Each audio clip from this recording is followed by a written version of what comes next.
Olá! Vimos anteriormente que seminário é muito mais do que apresentação oral. Todavia, uma boa apresentação contribui para a realização de um bom seminário. Por isso, nesta segunda parte, vamos trazer algumas dicas de como organizar um seminário. A partir dessas dicas, vamos destacar pontos importantes da apresentação oral que costumam ser avaliados por bancas examinadoras de trabalhos acadêmicos. Para onde dirigir o olhar enquanto o orador fala? Quais os cuidados com a linguagem corporal, com a voz, o vocabulário? O que fazer com as mãos? Como lidar com o nervosismo para falar diante do público? E como manter o autocontrole e ainda por cima ter presença de espírito? Espero que o vídeo nos ajude nesta arte tão bonita de estudar e aprender. Terminamos a primeira parte falando sobre os erros mais comuns na elaboração do seminário. É necessário, portanto, que a gente tome cuidado para evitar esses erros. E temos aqui algumas dicas a respeito dessa organização do seminário. A primeira, quando organizarmos a nossa pesquisa, levarmos em conta a relevância do tema, a atualidade desse tema, qual o interesse que vai despertar no auditório. Eu tenho feito vários seminários, especialmente em introdução ao estudo do direito, dando a liberdade dos alunos escolherem os temas, apresentarem esses temas, e me coloco à disposição para apresentar alguma bibliografia, ver algum material que tenha para assessorá-los na apresentação desses temas. Ao fazer a pesquisa, se deve ter muito cuidado na hora de colher os dados. E de forma muito especial na internet. Hoje, quando a gente fala de pesquisa bibliográfica, é claro que a gente não resume apenas a livros. Pode ser filmes, pode ser áudios, muito texto da internet, mas sempre com muito cuidado. Para isso é importante a gente ir desenvolvendo o senso crítico para saber que tipo de leitura vai ser importante, quais são os autores que vão trabalhar melhor determinados temas. Quando nós usamos o audiovisual, e na maioria das vezes nós usamos mais o visual do que o áudio, embora às vezes se utilizem vídeos com áudios, é importante nos slides nós usarmos pouco texto. Eu já vi algumas apresentações que a transcrição de muitos artigos de leis, com muitos detalhes, e aquilo fica cansativo. O audiovisual é somente para a gente colocar aqueles tópicos para poder até ajudar, para guiar o nosso pensamento. Evitar também as letras miúdas e enfatizar aquilo que é mais relevante, mais importante. Algo que parece sem muita importância, mas que eu chamo a atenção, é procurar chegar cedo, né? Chegar com antecedência. E se você vai apresentar o material com slide, testar se o seu equipamento está funcionando, se vai mostrar o som, vai apresentar com som, ver se o som está funcionando, para não chegar na hora e dizer, eita, não está funcionando, faltou tal equipamento. E eu penso que deve ter um plano B. Pensar, olha, se faltar energia, se não tiver como se apresentar com aquele material, ter uma forma de se virar com relação a isso. A gente lembra que a apresentação não é ler aquilo que está escrito. Eu posso até estar fazendo errado aqui, né? Lendo o que está escrito. Não adianta só eu colocar um slide e ficar lendo o tempo todo só o que está ali no texto. Isso muitas vezes é menosprezar a inteligência do auditório, além de ficar muito chato. E se ter cuidado com determinados tiques e vícios de linguagem. Todos nós podemos ter tiques, podemos ter vícios de linguagem, mas é preciso que a gente tenha cuidado com esses tiques, porque muitas vezes eles passam a chamar mais a atenção do auditório do que a nossa fala. Já vimos que a apresentação oral não é tudo no seminário, mas ela é importante. E eu penso que todos nós, mais ou menos, temos um certo nervosismo na hora de falar em público. Não é algo tão simples assim. Mesmo nós professores, que o tempo todo estamos na sala de aula, mas sempre há um pouco, né, de receio com relação à receptividade do nosso auditório. E aí eu trago para vocês uma ficha de avaliação de apresentação oral. É retirada de um documento que está na internet, está feita aí a citação do documento, e eu trago de forma resumida aqui alguns trechos que acho que são mais relevantes nessa ficha de avaliação. E o que me interessa aqui não é tanto essa avaliação, colocar 4 pontos, 3, 2 ou 1, de acordo com a performance de cada um, mas analisar o que é que pode ser avaliado numa apresentação. Certamente vocês podem ter também outros autores da área de metodologia do ensino, metodologia da pesquisa, que vão trazer outros elementos que são importantes na hora de uma apresentação.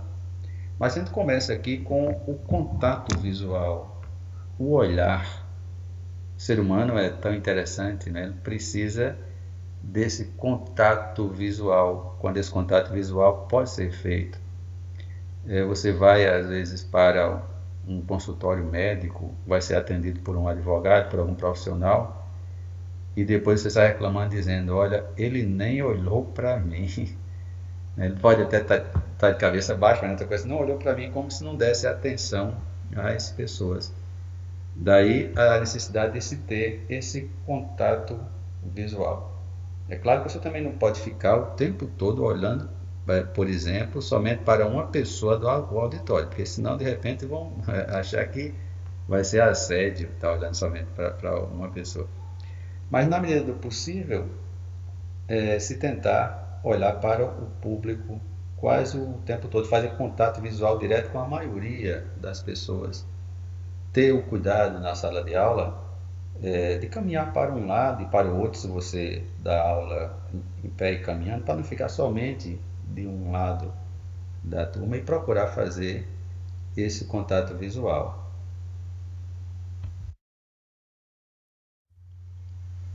Voz e vocabulário. No documento a que eu me referi, não temos a expressão e vocabulário na primeira coluna. Somente se fala de voz. Eu acrescentei vocabulário até porque nas avaliações se fala também sobre vocabulário. A voz é algo muito pessoal. É uma parte da gente. Quantas pessoas ganham dinheiro, se tornam famosas pela voz. Nós já conhecemos o outro que fala ao telefone do outro lado pela voz.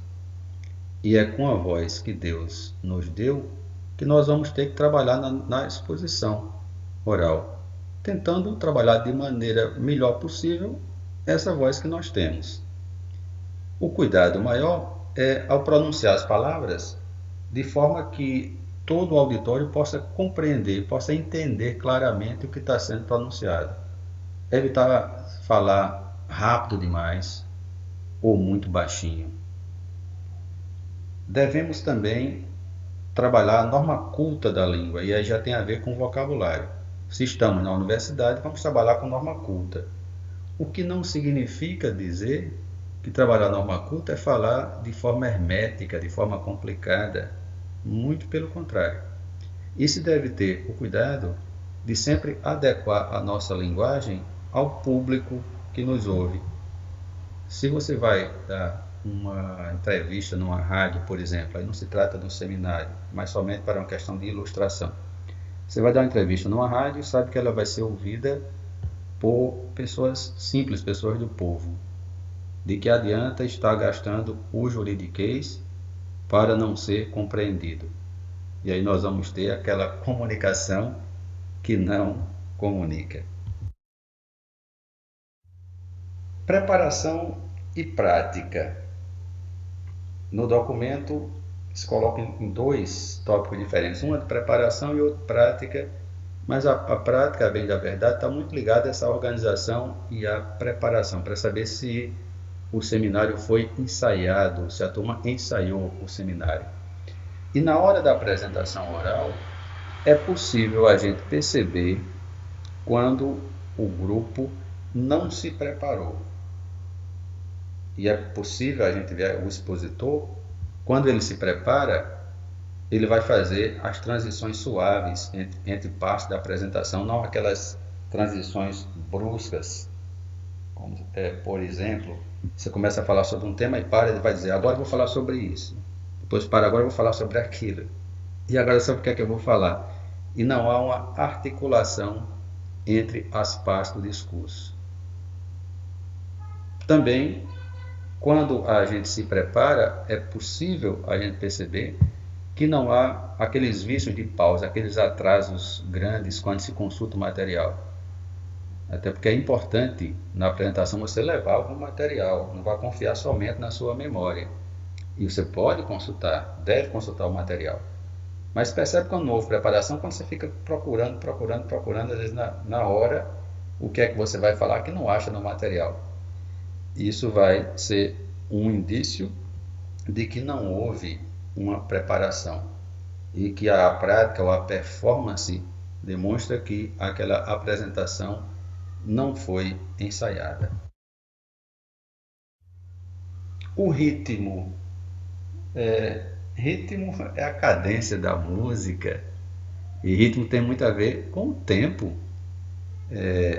Eu disse que nós devemos respeitar o tempo da apresentação. Às vezes cometemos o erro de preparar material demais para pouco tempo. Eu já vi isso até em algumas apresentações de monografia, de trabalho de conclusão de curso. Aí você tem um tempo de 15 minutos para fazer a sua apresentação. Aí na introdução você passa 5, 7, 8 minutos. Quando vai chegar no centro do seu trabalho, aí o tempo já é curto, você começa a correr, falar rápido e termina não dando tempo de você falar de forma ritmada, cadenciada sobre o assunto que você preparou, sobre o assunto que você passou tanto tempo escrevendo. Então aquela boa apresentação, ela vai ter uma velocidade, se diz aí, ritmos naturais, vai ser cadenciada, não vai ser rápida demais, nem vai ser tão devagar, tão morosa. Daí tem muito a ver também com a questão do tempo. A expressão envolve desde os tons de voz até toda a linguagem corporal. Afinal de contas, o corpo fala. E de forma especial, as mãos. Nós também falamos com as mãos. A voz, é importante que a gente procure usar vários tons de voz para que não seja uma apresentação monótona. Monotonia significa justamente isso, um só tom, aquilo que é monótono. Numa das nossas aulas de introdução ao estudo do Direito 2, sobre retórica e argumentação jurídica, eu trouxe um depoimento gravado por Silveira Bueno, que faz parte de um CD de um livro de Reinaldo Polito, e que Silveira Bueno disse que ouviu por 3 vezes o discurso de Rui Barbosa. E disse que o Rui Barbosa era maravilhoso para ser lido, mas era terrível para ser ouvido, porque ele falava num tom somente. A voz aguda, de tenorino, e ele disse que era aquele tim, tim, tim, martelando no ouvido das pessoas por 3 horas, sem fazer qualquer gesto, com a mão travada nas costas.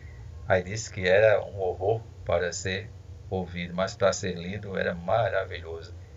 Daí a gente deve ter cuidado com relação aos gestos, nem ser gestos exagerados, mas aqueles que estão de acordo com o que a gente está falando. E as mãos, onde colocar as mãos? Se discute muito, alguém diz que as mãos devem ficar sempre acima da linha da cintura, e fala-se até que havia oradores que colocavam as mãos na frente do corpo e tiravam as mãos de um lado para o outro e voltavam aqui bem de forma baixa para frente do corpo, como se fosse um tapa-sexo, e chamava a atenção das pessoas sobre as mãos. Ficavam todos olhando para as mãos dele e não prestavam atenção no discurso. Daí a gente deve ter cuidado com relação a isso, aos nossos gestos, para serem adequados à nossa expressão. Isso vai ajudar e muito na nossa apresentação oral. Tentar envolver o público. É claro que não depende só do orador, vai depender também muito do público. Eu vi outro dia um vídeo de um grande humorista, um dos melhores do Brasil, João Cláudio Moreno, um grande piauiense. E ele falava, lá no show dele, de um público que ele contava piadas e as pessoas não riam. E ele contava uma e o pessoal não ria, contava duas e outro não ria. E ele chegou ao ponto de dizer, "Ó, dessas piadas aqui que vocês não riram, eu tenho tantas, tenho várias." As pessoas começaram a rir. Ele chamou a atenção para isso, para o envolvimento do público. Como envolver o público? Como envolver de maneira natural? É claro que o contato visual vai ajudar, mas a forma dinâmica da apresentação. Por vezes, contar uma história, trazer um pensamento, uma ilustração, até mesmo uma piada. Agora deve ter cuidado com relação às piadas, porque às vezes você se torna não engraçado, mas gaiato, né? E por vezes apela para determinadas piadas que podem beirar a questão do preconceito. Deve ter cuidado com relação a isso. E tentar, de alguma forma, ter esse envolvimento do público já estudado por Perelman, que vai falar que é preciso que haja essa sintonia entre o orador e o auditório, essa comunidade efetiva dos espíritos, como diz o professor Perelman. Conhecimento do assunto. Aí nós vamos ter mais uma avaliação ligada ao próprio raciocínio, ao próprio argumento. Não está ligado tanto à pessoa do orador ou do público. E aí a gente pode lembrar daqueles conceitos de ethos, pathos e logos, dos estudos aristotélicos, e a gente teria os elementos ligados ao ethos, estão mais ligados ao orador, aquela pessoa que fala. Quando alguém que fala é uma pessoa famosa, ilustre, chama mais atenção do que aquele que não é. Com relação ao pathos, é mais um elemento voltado para o auditório, para o envolvimento do público, a questão emocional, a sensibilização do auditório. Já o logos, esse é um elemento objetivo, tem a ver com o raciocínio. E isso vai estar muito relacionado ao conhecimento do tema, ao conhecimento do assunto pelo expositor. No texto retirado do documento, fala que quando o orador demonstra completo conhecimento do assunto. Eu entendo que a gente nunca tem completo conhecimento de nada, mas demonstra segurança naquilo que a gente pesquisou, mostra que a pessoa realmente pesquisou, que estudou, que não está falando qualquer coisa sobre qualquer coisa. Alguém fala em domínio do assunto, você domina, então você tem familiaridade com esse assunto. E é um item, é um ponto que eu valorizo muito. Os outros ligados à questão do envolvimento, do auditório, que tem a ver com a questão do pathos, com o emocional, ou com o ethos, com a gesticulação, com até a vestimenta do orador, tem lá a sua importância, mas eu valorizo muito a parte do conhecimento do assunto, a própria inteligência do raciocínio. No caso aqui, o ligado ao logos.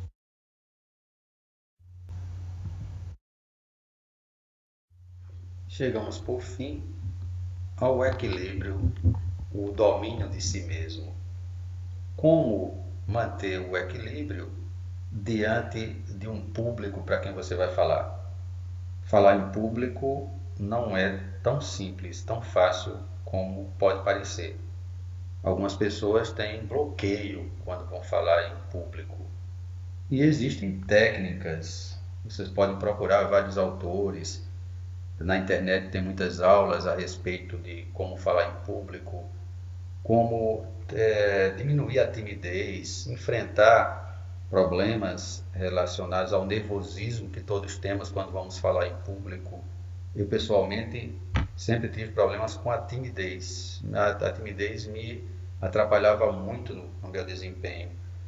E, por isso, eu me identifico muito com os alunos que são mais tímidos, procurando dar mais vez a esses alunos.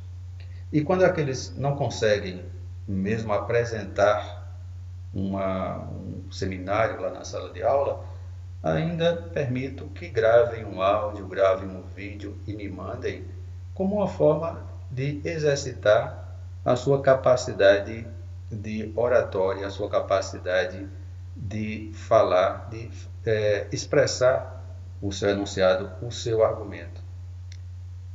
Entre essas técnicas, nós podemos lembrar, quando as pessoas estão mais nervosas, respirar fundo. Se estão com o papel na mão, aquele papelzinho, papel fino, fica tremendo, pegar um papel mais grosso, que não apareça que esteja tremendo as suas mãos, não ficar pigarreando, isso atrapalha. Eu diria que o mais importante de tudo, é claro, você pode seguir, deve seguir as técnicas que vai melhorar o seu desempenho. Mas o mais importante é você procurar ser original. Isso parece um chavão e é um chavão, mas quem é que não usa chavões? E o chavão é: seja você mesmo. Não adianta você querer imitar o outro, decorar um discurso e tentar falar como se fosse uma outra pessoa e depois estar falando como se fosse um robozinho, um autômato. E isso não vai comunicar. É muito importante quando aquela comunicação é autêntica, sai do fundo do seu coração, se transmite muito mais às pessoas. Falar com autoridade é quando a boca fala daquilo que o coração está cheio. E você, para enfrentar alguns desses problemas, deve procurar ter presença de espírito. Algumas pessoas têm mais do que outras, tem pessoas muito espirituosas e que brincam até com seus erros. Quem não erra? Nós todos erramos. Numa apresentação, se você tem um problema inesperado, se você erra, pode brincar com aquele seu erro e volta à sua exposição. E não fica travado só porque aconteceu um determinado problema que você não esperava que acontecesse. Então, o bom humor, tentar ser espirituoso, ajuda também na hora de fazer a sua apresentação. Espero que essas dicas ajudem a cada um a melhorar a sua exposição oral. Estes são os autores que serviram de referência para o nosso material sobre seminário e apresentação oral. Procure ler outros autores, assistir videoaulas, e tudo isso certamente vai melhorar muito a realização de seminários e a apresentação oral de cada um de vocês. Obrigado e até a próxima.